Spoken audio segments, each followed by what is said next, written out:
नमस्कार दोस्तों, welcome to world affairs. मैं हूं प्रशांत धवन। नाउ रिसेंटली पाकिस्तान ने ये कहा है कि ये लोग चाहते हैं investigation against India by the United Nations. यहाँ पे आप देखोगे आर्टिकल है, पाकिस्तान चाहता है कि यूनाइटेड नेशंस इन्वेस्टिगेशन करे of India's use of Pegasus software. इनके हिसाब से इंडिया ने पेगासस सॉफ्टवेयर यूज किया है इमरान खान के फोन में, तो अब ये लोग ये चाहते हैं कि यूएन इसको लेकर एक प्रॉपर इन्वेस्टिगेशन करे। और ये बाय द वे काफी बड़ी न्यूज है, यूएस में भी इसको कवर किया जा रहा है।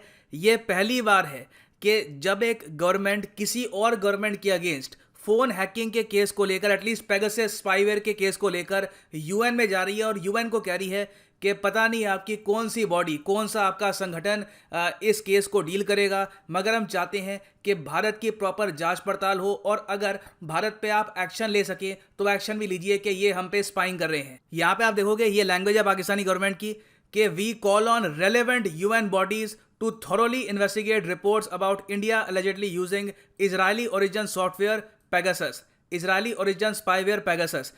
और बाय द वे यहाँ पे मैं ये भी ऐड कर दूं कि आज के समय एटलीस्ट आपको ये तो पता लगेगा होगा कि पेगासस एक स्पाईवेयर है जो डेवलप किया है इजराइल की कंपनी एनएसओ ने।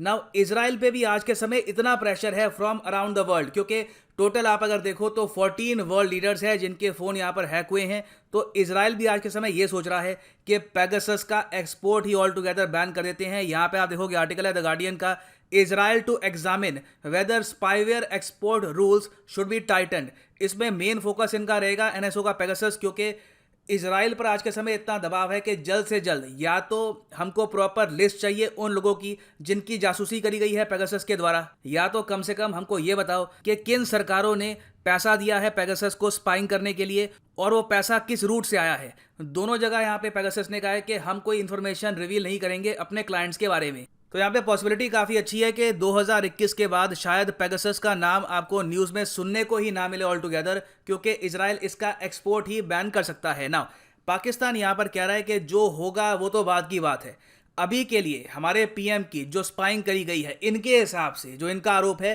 कि इंडिया ने स्पाइंग करी है, इस पर ये चाहते हैं प्रॉपर इन्वेस्टिगेशन। अब यहाँ पे आप क्वेश्चन पूछेंगे कि यूनाइटेड नेशन में इन्वेस्टिगेशन कौन करेगा पाकिस्तान के इस इशू को लेकर? यूएन सिक्योरिटी काउंसिल में इन्वेस्टिगेशन होगी, जनरल असेंबली में इन्वेस्टिगेशन होगी, और क्या इन्वेस्टिगेशन हो भी सकती है? तो देखो पहले आपको यहाँ पे समझना होगा कि आज के समय कोई प्रॉपर ट्रीटी है नहीं स्पाइंग को लेकर। इंटरेस्टिंग बात यहाँ पर यह है कि दुनिया में सिर्फ एक संगठन है, यूनाइटेड नेशंस, सिर्फ यही कहता है कि हम पे स्पाइंग अगर कोई करता है तो ये इलीगल है।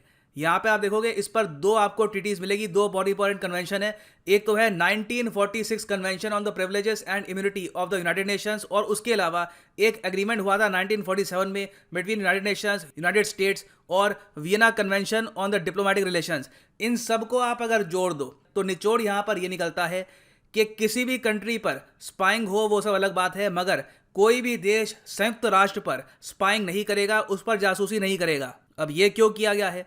क्योंकि देखिए यूएन आज के समय बहुत सारे डिस्प्यूट्स रिजॉल्व करने की कोशिश कर रहा है। अगर यूएन पर ही स्पाइंग हो गई, ये पता करने की कोशिश करी गई कि यूएन आज के समय क्या कर रहा है, इनके पास कौन सी रिपोर्ट्स है, तो इससे इन्वेस्टिगेशन पे बहुत ही नेगेटिव इम्पैक्ट आ सकता है। और हाल ही में आपको पता होगा WHO के जो चीफ है आज के समय डॉक्टर टेड्रोस, इनकी भी स्पाइंग करी गई थी। यूएन ने रिसेंटली यहाँ पर कहा भी है कि पेगासस का इस्तेमाल जो WHO के चीफ पे किया गया है, ये एक वायलेशन है 1946 convention on the privileges and immunities of UN की। नाउ पाकिस्तान के लिए प्रॉब्लम यहाँ पर यह है कि यूएन ने कभी भी ये नहीं कहा कि स्पाइंग ऑल टुगेदर इलीगल है। यूएस बहुत बार स्पाइंग करते हुए पकड़ा गया है अगेंस्ट चाइना, अगेंस्ट रशिया। आपने काफ़ी बार सुना होगा कि रशिया ने यूएसए के स्पाई पकड़ लिए, यूएसए ने रशिया के स्पाई पकड़ लिए, फिर 5-6 साल बाद अपने स्पाई एक्सचेंज भी करते हैं आपस में डील करके। तो देखिए जासूसी कंट्रीज आपस में करती हैं, इसको लेकर कोई लीगल यहाँ पे कोई ना ट्रीटी है ना कोई डॉक्यूमेंट है जिसके दम पे पाकिस्तान यहाँ पे कह सकता है कि इंडिया ने गलत किया है। हाँ, एक जगह है जहां पर पाकिस्तान जा सकता है और वो है UN high commissioner for human rights. Pakistan यहां पर यह कह सकता है कि इमरान खान के जो अधिकार हैं उनका हनन हुआ है, तो इस बात को लेकर हम चाहते हैं कि इंडिया के अगेंस्ट एक्शन हो, क्योंकि ऑलरेडी यूएन में आप अगर देखो तो जो high commissioner for human rights हैं, ये आज के समय बहुत ज्यादा गुस्सा है पेगासस स्पाईवेयर के इस्तेमाल को लेकर। यहाँ पे आप देखोगे द हिंदू का आर्टिकल है, red line crossed by use of spyware, says UN High Commissioner for Human Rights. Now UN High Commissioner for Human Rights कौन है? ये है former Chilean politician Michelle Bachelet. इनके बारे में आपने काफ़ी बार सुना होगा। 2018 में ये बनी थी United Nations high commissioner for human rights, और जब से इन्होंने अपनी कुर्सी संभाली है, ये एंटी इंडिया कहना थोड़ा सा हार्श होगा, मगर इंडिया के प्रति इनका जो रुख है ये बहुत ज़्यादा हार्ड रहा है। इन्होंने काफ़ी बार ओपनली इंडिया की आलोचना करी है, स्पेशली कश्मीर के इशू को लेकर। यहाँ पे आप देखोगे आर्टिकल है सितंबर 2018 का। इन्होंने एक स्टेटमेंट दे दी थी कि कश्मीर में आज के समय जो हो रहा है, जो वहाँ पे हालत है, बहुत ज़्यादा ख़राब है, ये काफ़ी हद तक कंसर्न है उसको लेकर। इंडिया ने सीधा सीधा यहाँ पर रिग्रेट किया कि ऐसी स्टेटमेंट इनको नहीं देनी चाहिए on the issue of Kashmir. और उसके बाद जब यूएन राइट्स चीफ ने 2 रिपोर्ट्स पब्लिश करी on the issue of Jammu Kashmir, जी हाँ 2 ऑफिशियल रिपोर्ट्स, आपको याद होगा ये टॉपिक बहुत न्यूज़ में था, बहुत ज़्यादा कंट्रोवर्सी हुई थी इस बात को लेकर कि यूएन अब रिपोर्ट्स पब्लिश कर रहा है ऑन कश्मीर इशू। इन दोनों रिपोर्ट्स को इंडिया ने ऑल टुगेदर रिजेक्ट कर दिया था।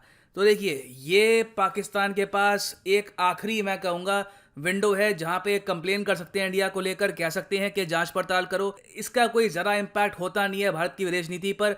कश्मीर जैसे इशू को लेकर भी आप अगर देखो तो इनकी तरफ से काफ़ी रिपोर्ट्स आई, काफ़ी स्टेटमेंट्स आई। इंडिया ने सारी रिपोर्ट स्टेटमेंट्स कर दी रिजेक्ट, और हमें जो काम करना था अपने देश के इंटरेस्ट में वो हमने आगे किया। मगर अब इंटरनेशनली बात ये की जा रही है कि सिंस इंटरनेशनल स्पाइंग को लेकर कोई ट्रीटी नहीं है, कोई कानून नहीं है, तो क्यों ना अब हम ऐसा कानून बना दें।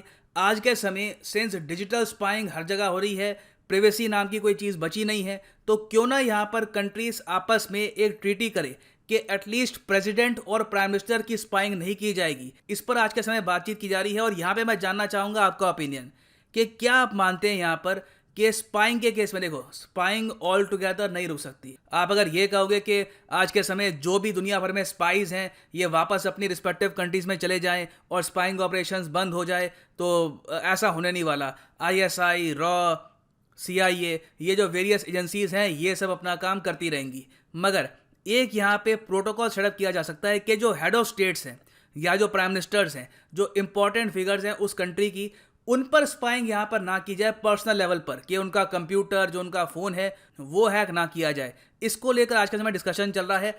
तो मैं यहाँ पे जानना चाहूँगा कि क्या आप ऐसी ट्रीटी को सपोर्ट करते हैं, या फिर आप मानते हैं कि देखिए ऐसी ट्रीटी एक बार को बन भी जाएगी कोई फायदा नहीं है, क्योंकि तब भी ऐसी ट्रीटीज को वॉयलेट ही किया जाएगा इन द नियर फ्यूचर। तो लिखिएगा इसके बारे में कमेंट सेक्शन में। I am sure all of us would like to read your answer.